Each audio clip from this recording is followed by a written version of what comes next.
नमस्कार सबैजनालाई हाम्रो यस युट्युब च्यानलमा स्वागत छ। आज पनि हामीहरूले तपाईहरूका लागि सामान्य ज्ञान सम्बन्धी केही प्रश्नहरू लिएर तपाईं सामु आइपुगेका छौं। कृपया भिडियोलाई अन्तिमसम्म हेरी साथ दिनुहोला। अब ढिला नगरी आजका प्रश्नहरूतिर लागौं। तपाईहरूको लागि आजको पहिलो प्रश्न रहेको छ, गोपाल वंशावलीका अनुसार नेपालका प्रथम गोपालवंशी राजा को हुन्? अप्सन ए मा रहेको छ वरसिंह, अप्सन बी मा रहेको छ भुक्तमान, अप्सन सी मा रहेको छ यलम्बर, अप्सन डी मा रहेको छ जिनगुप्त। तपाईहरूको समय सुरु हुन्छ।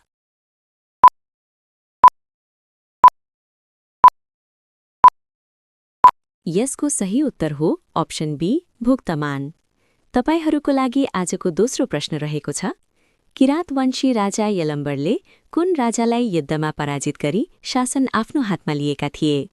अप्सन ए मा रहेको छ जिनगुप्त, अप्सन बी मा रहेको छ वरसिंह, अप्सन सी मा रहेको छ जयसिंह, अप्सन डी मा रहेको छ भुवनसिंह।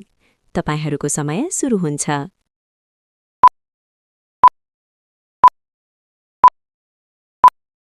यसको सही उत्तर हो अप्सन डी भुवनसिंह। तपाईहरूको लागि आजको तेस्रो प्रश्न रहेको छ, लिच्छवी राजवंशका आदि पुरुष भन्नाले कुन राजालाई जनाउँदछ? अप्सन ए मा रहेको छ जयदेव, अप्सन बी मा रहेको छ मानदेव, अप्सन सी मा रहेको छ अंशुवर्मा, अप्सन डी मा रहेको छ सुपुष्प। तपाईहरूको समय सुरु हुन्छ।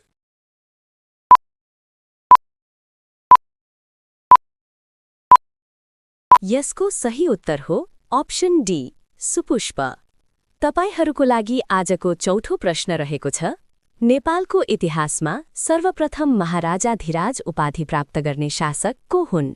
अप्सन ए मा रहेको छ गुणकामदेव, अप्सन बी मा रहेको छ जयदेव, अप्सन सी मा रहेको छ अंशुवर्मा, अप्सन डी मा रहेको छ वसन्तदेव।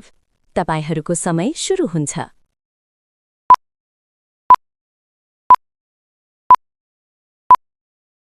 यसको सही उत्तर हो अप्सन सी अंशुवर्मा। तपाईहरूको लागि आजको पाँचौं प्रश्न रहेको छ, नेपाल सम्वत कहिलेदेखि सुरु भएको थियो? अप्सन ए मा रहेको छ विक्रम सम्वत 946 देखि, अप्सन बी मा रहेको छ विक्रम सम्वत 936 देखि, अप्सन सी मा रहेको छ विक्रम सम्वत 926 देखि, अप्सन डी मा रहेको छ विक्रम सम्वत 916 देखि। तपाईहरूको समय सुरु हुन्छ।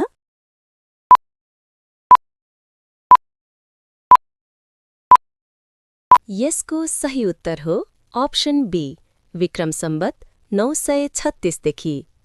तपाईहरूको लागि आजको छैठौं प्रश्न रहेको छ, कान्तिपुर राज्यका अन्तिम मल्ल राजा को थिए? अप्सन ए मा रहेको छ रत्नमल्ल, अप्सन बी मा रहेको छ तेजन नरसिंह मल्ल, अप्सन सी मा रहेको छ रणजित मल्ल, अप्सन डी मा रहेको छ जयप्रकाश मल्ल। तपाईहरूको समय सुरु हुन्छ।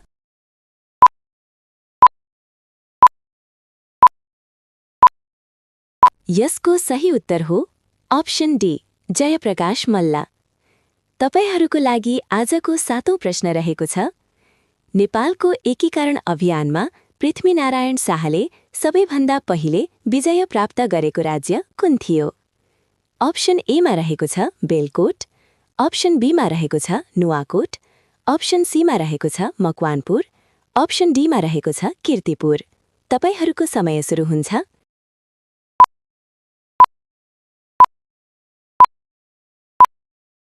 यसको सही उत्तर हो अप्सन बी नुवाकोट। तपाईहरूको लागि आजको आठौं प्रश्न रहेको छ, नेपालको पहिलो आम निर्वाचनमा प्रतिनिधि सभाको चुनावका लागि मुलुकलाई कतिवटा निर्वाचन क्षेत्रमा विभाजन गरिएको थियो? अप्सन ए मा रहेको छ 109 वटा, अप्सन बी मा रहेको छ 205 वटा, अप्सन सी मा रहेको छ 240 वटा, अप्सन डी मा रहेको छ 165 वटा। तपाईहरूको समय सुरु हुन्छ।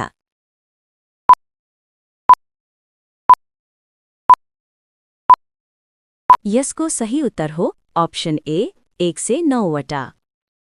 तपाईहरूको लागि आजको 9औं प्रश्न रहेको छ, नेपालमा सुधारसहितको पञ्चायती व्यवस्था वा बहुदलीय शासन पद्धतिको विषयलाई लिएर जनमत संग्रह कहिले सम्पन्न भएको थियो? अप्सन एमा रहेको छ विक्रम सम्वत 2036 सालमा, अप्सन बीमा रहेको छ विक्रम सम्वत 2028 सालमा, अप्सन सीमा रहेको छ विक्रम सम्वत 2047 सालमा, अप्सन डीमा रहेको छ विक्रम सम्वत 2037 सालमा। तपाईहरूको समय सुरु हुन्छ।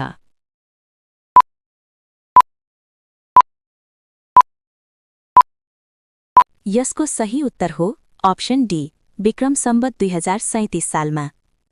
तपाईहरूको लागि आजको अन्तिम प्रश्न रहेको छ नेपाल र अंग्रेजबीच सम्पन्न सुगौली सन्धि कहिले भएको थियो?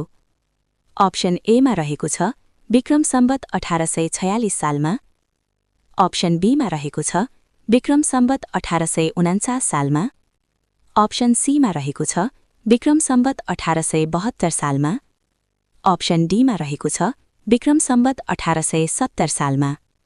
तपाईहरूको समय सुरु हुन्छ।